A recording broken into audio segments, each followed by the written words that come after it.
Msimamo wa Chadema kuhusu tume iliyoundwa kuchunguza matukio ya uvunjifu wa amani baada ya uchaguzi wa tarehe 29 mwezi wa 10 mwaka 2025.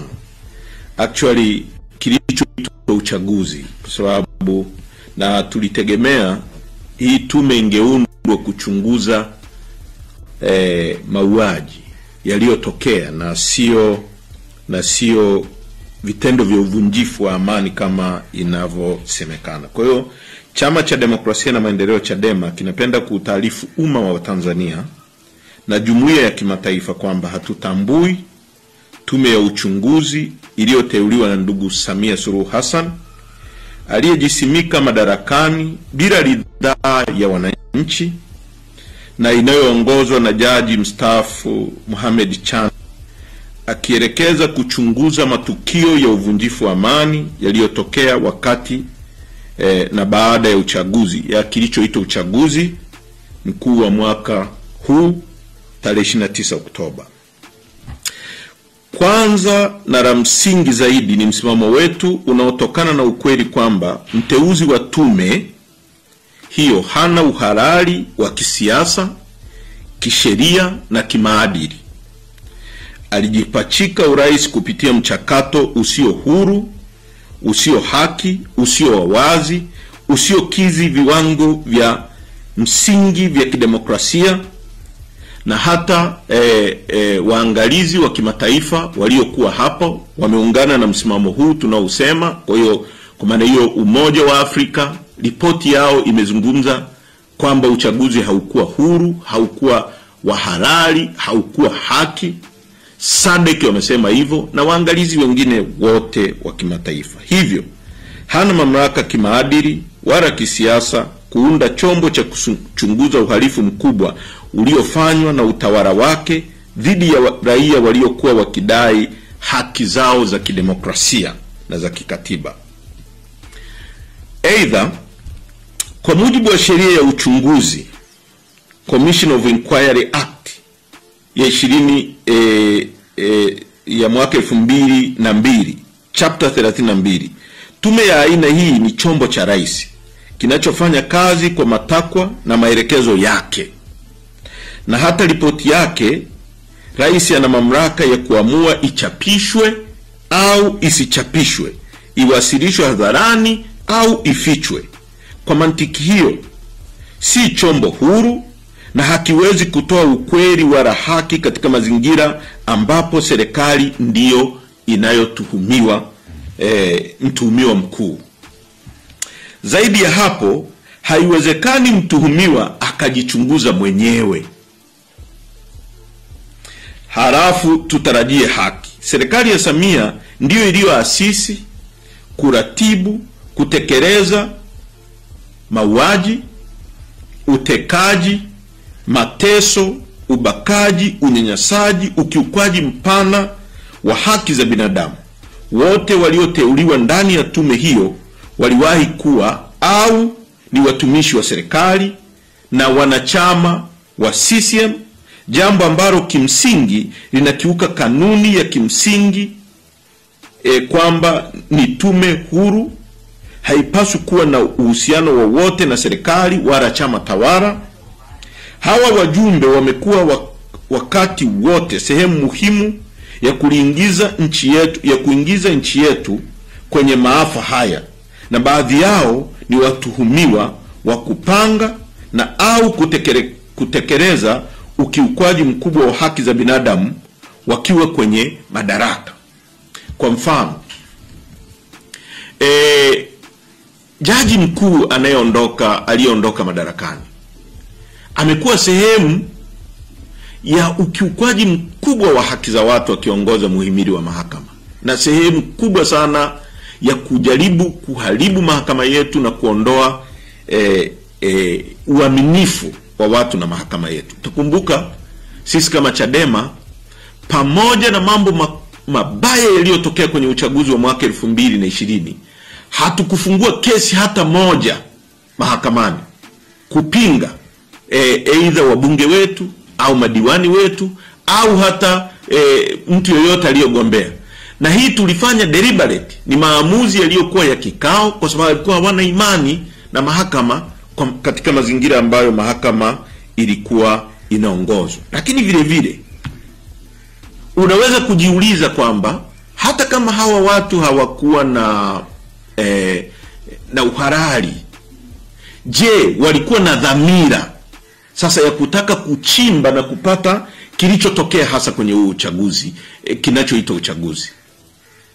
Inakuwaje rais aunde tume inayotokana na wafanyakazi au watu tu ambao wamewahi kufanya kazi serikalini? Hakuna kiongozi wa dini hata mmoja kutoka kwenye imani zote zilizopo kwenye nchi yetu. Hakuna mtu yoyote aliyeteuliwa kutoka kwenye asasi za kiraia. Hakuna mtu yoyote aliyeteuliwa kutoka kwenye NGO. Hakuna mtu yoyote aliyeteuliwa kutoka kwenye taasisi nyingine yoyote ndani ya nchi yetu kuchunguza jambo kubwa la mauaji kama haya. Hii si tume huru, ni njama ya kuficha ukweli, kutafuta ushahidi wa kuendelea kuwaumiza waathirika. Kinachoitwa kuchunguza uvunjifu wa amani ni mbinu ya kuwageuzia waathirika kuwa wahalifu na kuwasafisha wahalifu halisi. Ndio maana inaitwa tume ya kuchunguza uvunjifu wa amani. Kwa kinachotaka kufanywa ni wale waliofanya uhalifu, kuua watu, kuua Watanzania kwa maelfu, wageuzwe kuwa wao ndio hawana tatizo, lakini Watanzania walioumizwa ndio wageuzwe kuwa wahalifu. Lengo ni kuendeleza ukandamizaji wa sauti huru,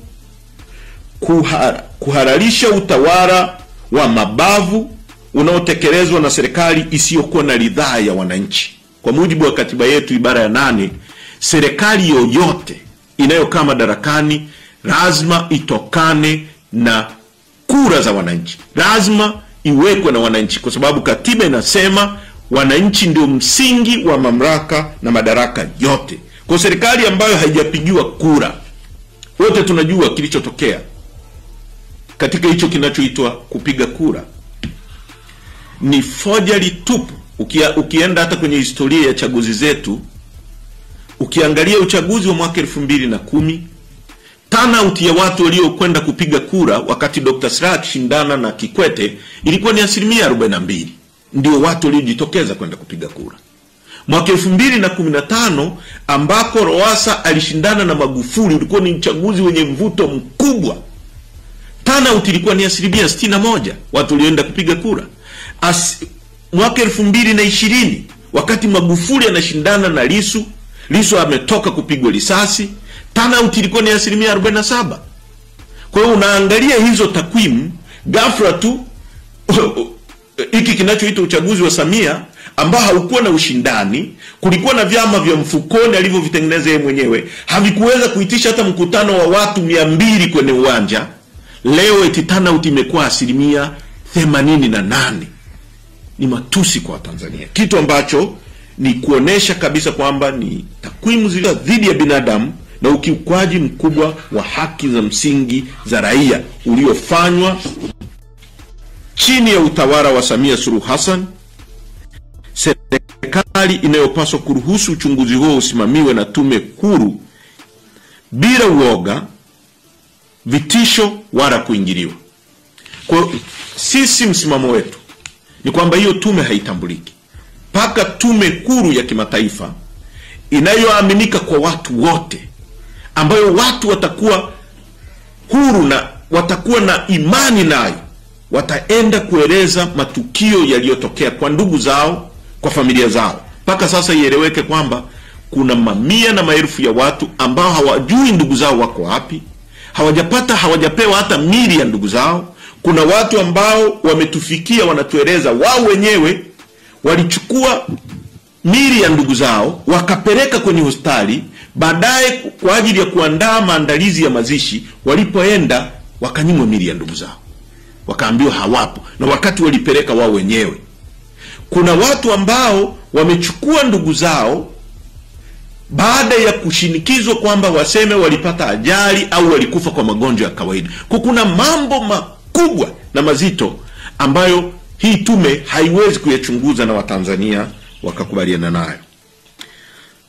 Tunatoa wito kwa taasisi za kimataifa ikiwemo Umoja wa Mataifa, Baraza lake la Usalama, Mahakama ya Kimataifa ya Makosa ya Mauaji ya Halaiki, Makosa dhidi ya binadamu na makosa ya kivita ICC, kamisheni za haki za binadamu za kikanda na kimataifa, mataifa rafiki na wadau wote wa demokrasia kuchukua hatua za haraka kushinikiza serikali ya Rais Samia Suluhu Hassan na CCM kuruhusu uchunguzi huru wa kimataifa. Na ujumbe wetu uko wazi na thabiti: hakuna amani bila haki, hakuna uhalali bila ridhaa ya wananchi, mtuhumiwa hawezi